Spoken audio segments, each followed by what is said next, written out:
Bonjour, dans cette vidéo, nous allons voir la factorisation qui utilise la division euclidienne. Souviens-toi, donc dans les divisions de polynômes, dans quel cas parlions-nous de polynôme factorisable par un autre? Eh bien, c'est lorsque le premier polynôme était exactement divisible par le second. Donc, c'est-à-dire que la division n'avait pas de reste, ou alors on pouvait dire que le reste était égal à 0, le reste était nul. Donc dans le cas où il n'y a pas de reste, donc la division se fait exactement. Et donc, si le reste valait 0, eh bien, on pouvait réécrire le dividende sous la forme d'un produit de deux facteurs, donc diviseur fois quotient. Donc on avait que le dividende est égal au diviseur fois le quotient. Le problème, évidemment, c'est que dans cette partie du cours, le polynôme de départ, donc le dividende, est connu, mais pas le diviseur. Donc dans le chapitre sur la division euclidienne, sur les polynômes, on donnait le dividende et le diviseur au départ. Tandis qu'ici, eh bien, on ne donne pas le diviseur. Donc il est impossible d'effectuer la division euclidienne pour trouver la factorisation correspondante. Alors comment va-t-on faire? Eh bien en fait, on va utiliser la loi du reste. Alors je ne sais pas si tu te souviens en quoi elle consistait. Eh bien, elle consistait à remplacer la variable des dividendes par l'opposé du terme indépendant du diviseur. Et la valeur obtenue correspondait au reste. Donc on va revoir de toute façon comment tout cela fonctionne.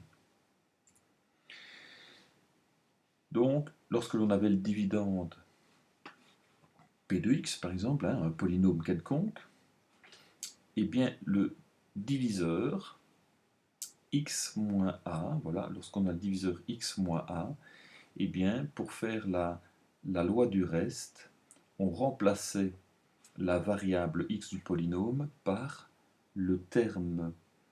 par l'opposé du terme indépendant du diviseur. Donc le terme indépendant du diviseur, c'est moins a. Eh bien, on calculait la valeur numérique, donc on remplaçait la variable du polynôme par l'opposé du terme indépendant, donc par a. Et cela nous donnait une valeur qui, en fait, nous donnait la valeur du reste. C'est-à-dire qu'en divisant le dividende P de x par le diviseur x moins a, eh bien, on obtient le reste, le même reste que celui calculé avec la loi du reste.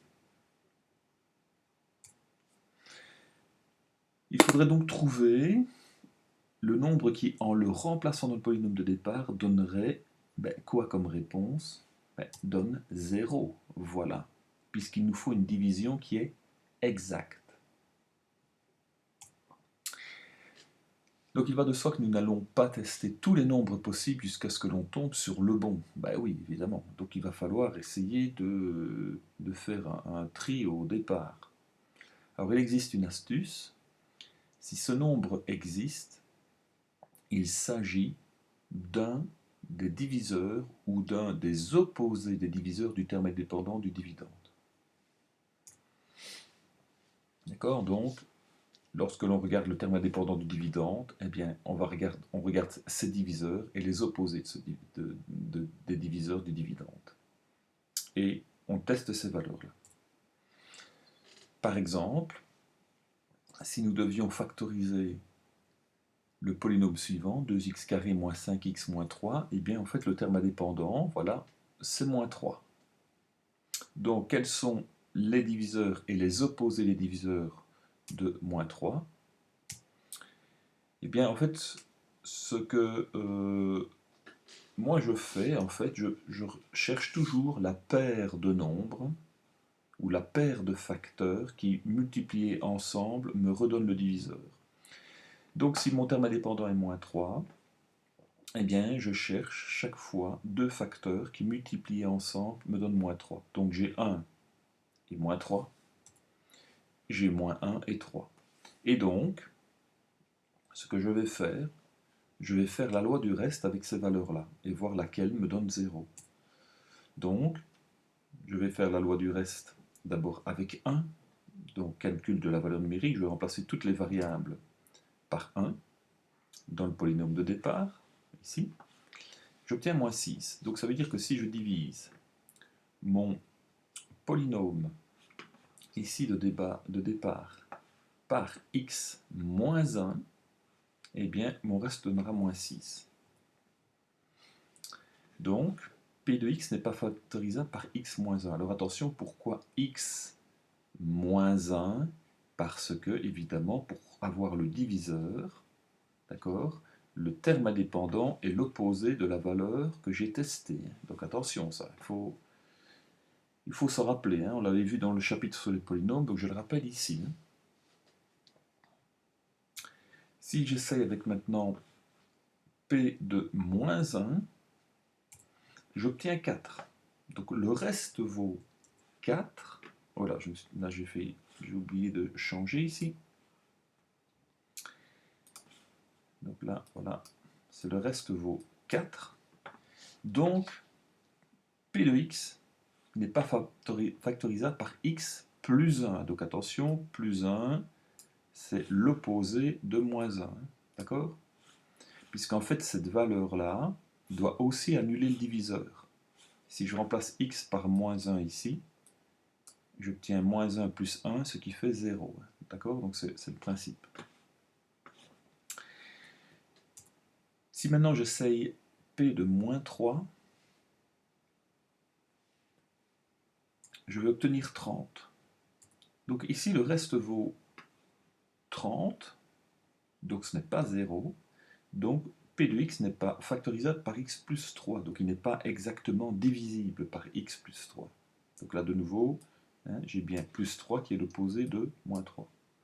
Maintenant, je vais essayer le dernier. P de 3.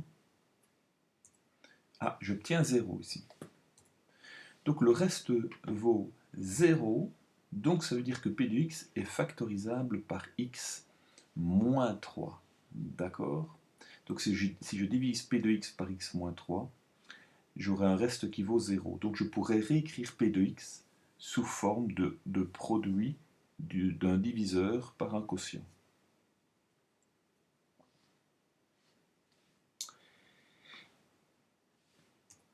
Bien, si on fait la division alors, puisque l'on a trouvé que le diviseur était x moins 3, en faisant la division, voilà, je fais le brouillon ici, d'accord? Je ne réexplique pas tout, puisque maintenant la division euclidienne, tu sais la faire. Donc voilà, lorsque je fais ma division, qu'est-ce que j'obtiens? J'obtiens 2x plus 1 avec mon reste qui vaut bien 0. Donc je peux réécrire mon dividende de départ, mon polynôme de départ, sous la forme d'un produit du diviseur par le quotient. Donc p de x est égal à d de x fois q de x. Voilà, j'ai bien factorisé ici mon polynôme, d'accord? J'ai transformé des différences en produit de facteurs. Voilà, cette vidéo est terminée. On se revoit pour la prochaine. À bientôt.